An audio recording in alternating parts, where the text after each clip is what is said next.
Ladies and gentlemen, the DJI Osmo Pocket 4 is finally here.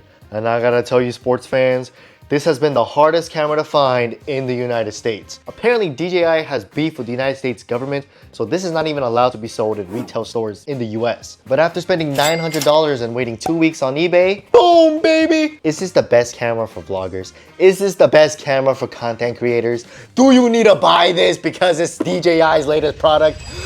Let's find out.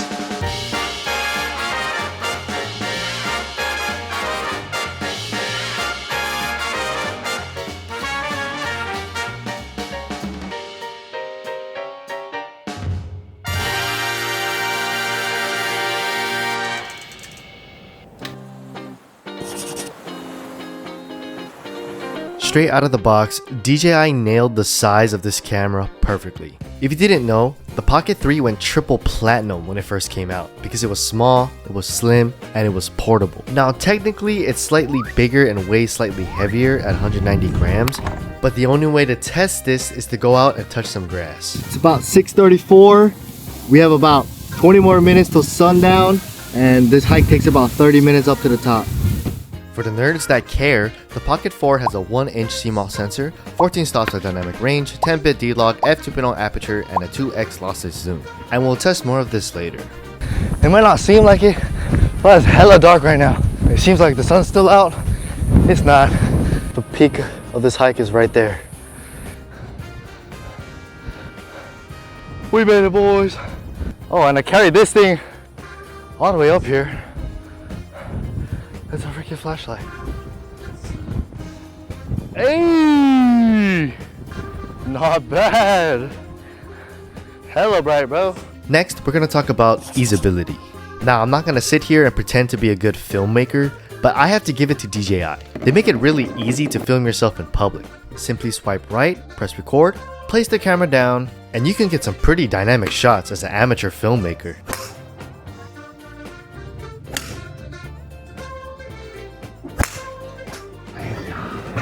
And I think that's really the purpose of this camera. The Pocket 4 does a great job in reducing the amount of effort it takes to get a cinematic shot.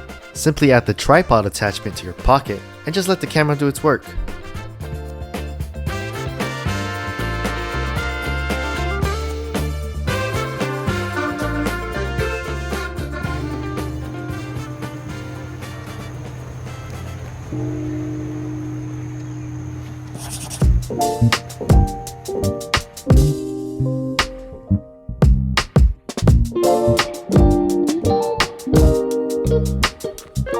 At 4K 24 with everything set to auto, the Osmo Pocket 4 is actually pretty good. And with this wide angle lens, you can get some pretty decent cinematic shots. Actually, why are you filming in auto when this camera supports 10-bit D-Log? Look, unless you're a cinematic vlogger whose entire brand relies on a specific color grade, you really don't need to be shooting in D-Log.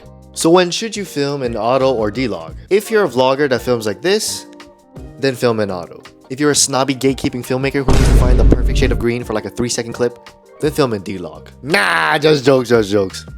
Remember, when you're out filming and you're too worried about the exposure, white balance, or color grading, that can really take your focus away from what truly matters, which should be storytelling. Damn, the ChatGPT right there, man, that was kind of fire, hold on. But seriously, your camera is just a tool to help you capture a story. You don't need to film in D-Log. Anyways, this is what it looks like in D-Log.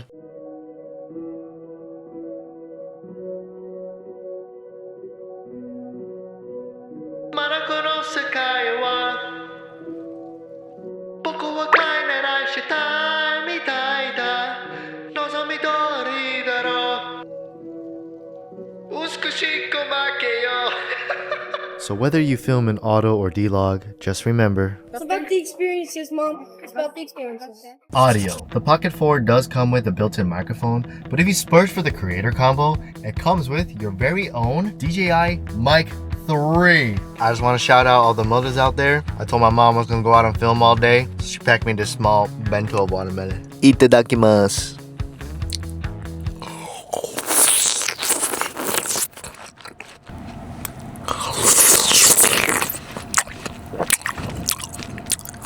That's good. The Mic 3 is rated up to 400 meters, which is about 3.5 soccer fields or 34 school buses in Freedom units. Alright, ladies and gentlemen, I'm about 100 feet away from the camera. You probably can't see me, but I'm looking at myself through my iPhone, through the Mimo app. And it says I'm tracking the audio and the video is streaming pretty. Didn't know the Osmo Pocket 3 went triple platinum when it first dropped because of its form factor. Slim, thin. What else do you want in the camera? Really think about it. At this price point, you're competing with a flagship iPhone or like a ZVE1. The Osmo Pocket 4 has been pretty impressive, and with DJI's 2x lossless zoom, it's honestly not bad. And this is at 1.0. What you're looking at is 2x, and at 4x, you can see how it starts to like not look good. So 2x, lossless zoom, baby. But the one thing we have to discuss has to be the software. Once you connect your camera to DJI Mimo, you're able to remotely control your camera. And this will come in handy when you're out doing solo shots as a creator. But make sure you pay attention to your composition because it's easy to overshoot using the joystick. Here's a quick camera tutorial. Swipe right for Photos Library, swipe left for advanced settings, swipe down for the actual camera settings, swipe up to change your resolution, hit the bottom left button to change the video type. The Pocket 4 can also do active tracking on people's faces, and so anywhere I go, the camera will now automatically follow my face. These tech review channels don't really show what the Pocket 4 is truly capable of. That's why I'm just gonna go right. I'm moving, boy. Oh, do the camera. Oh, come back. 4 out of 5. Now we're gonna walk across the Shibuya crossing. Yes, believe it or not, Oahu has our own Shibuya crossing right here.